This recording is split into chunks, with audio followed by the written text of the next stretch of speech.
না শালার হাতের মতো একটা যাত্রী তুলে কি যে একটা মুসিবতে পড়ছি।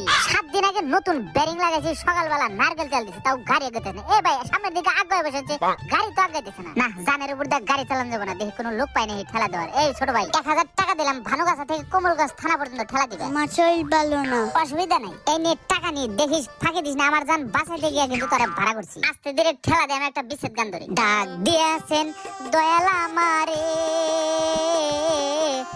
রইব না আর বেশি দিন তোদের মাজারে। দাঁড়ান দাঁড়ান দাঁড়ান ভাই, এখানে নামায় দেন আমারে। আপনার গলার সুর তো ভাই ফাইন। ভাই আগে তো আমি জাস্টিন বিবারের সাথে ডুয়েট গান গাইছি, বাংলাদেশ বেতারে এখন আমার গান চলে। এই তুই যা ভাই ভাড়া দেন। এ নেন ভাই। কি ব্যাপার, ভাড়া দিলেন না ভিক্ষা দিলেন? কে ভাই? 5 টাকা তো বিড়ি উপাদান। এই বেটা শালা, তুই কি আমার সাথে তামাশা শুরু করছিস? তুই আমার 5 টাকা ভাড়া দিতেছিস শালা। ওঠ। ভাই আমার কাছে আর টাকা নাই। টাকা নাই তো কি হয়েছে, তোর তো হাত পা হচ্ছে। তোর যে জায়গা থেকে নিয়েছে আমারে তুই ঠেলে ওই জায়গায় নিয়ে যাবে শালা বেটা শালা।